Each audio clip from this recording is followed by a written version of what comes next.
Sanibonani molweni ndiyanamkela kwezaseTV ngesiXhosa. UDeliwe ke beke wavakashelwa ke nguPhetheni ke ezomxelela ke into yoba makohlukane nefemeli yakhe emveni kwesasenzo loba ebhizi efunana nemali ebantwaneni bakhe.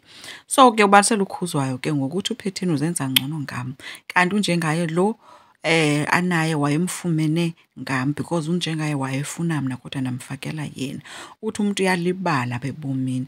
Wabezincoma ke ukuba mna ndisefresh nje okokuqala, le into yokulinda ujangaze into ayizondisebenzela, kanti mna nalo igazi labantu abarich. Ethi ucinga uMadondo and wayenemali uMadondo. Ukhuzwayo athi uMadondo sakubuza ke, aphinde athi hayi yena shem unazi izintwanyana nje. Athi omnye hayi uMadondo unemali, urich, uright. Kanti kwamna ndisababa ndisengazibambela nje nam phaa kuMadondo.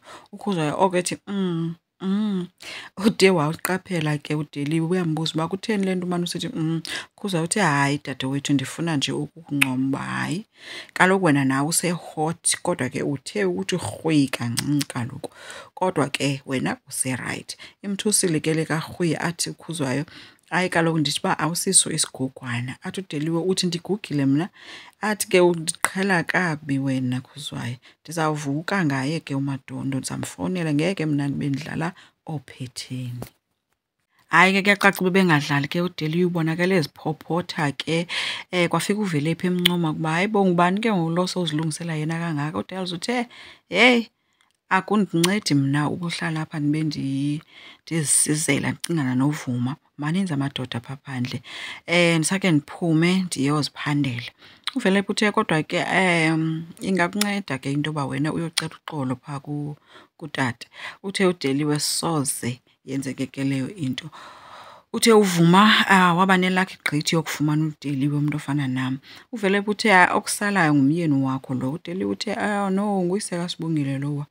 Umuntu onexesha lakhe uVuma nguSibongile kuphela, so makashiyeke njalo noSibongile wakhe. Wabe ebuza ukuba banjani ukundihleba ke. UVelaphi uthe hayi uSibongile ubhizi, unebhizinesi yokuthengisa izikonzo. uDeliwe wathi wena wenzani ke ngaloo nto?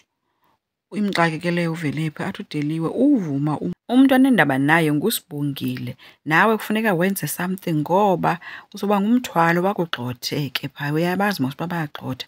Uthe uVelaphi soze ayenze loo tata uVuma kum, wamhleka kuDeliwe wamshiya kanjalo ke. So uDells ke umfumene ke guys uMadondo, kodwa into exakayo kule date yabo ke balapha kwaDeliwe.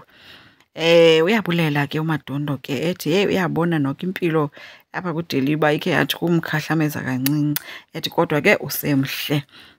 Uyayivuyela ke nento yoba embona ehleka ke. Yho hayi ke naye uDeliwe ke uyinto ke emutsayo ke esithi hayi kaloku mna ndiyifayitha. Bayaziselela ke apha ke andani noba yiwayini noba yintoni bayiselela, kodwa ke bahleli etafileni bobayi-2. So abesesithi ke uMadondo hayi mabake baphakame bathi ukujayiva kancinci xa bakhunjulwa ixesha lakudala.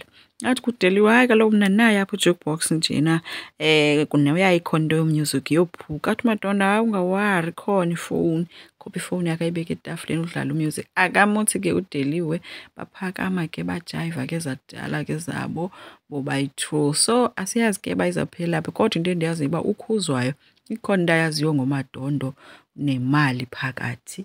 Enkosi, ngicela siqhubeke, subscribe, silike, singakhomenta futhi. Bye.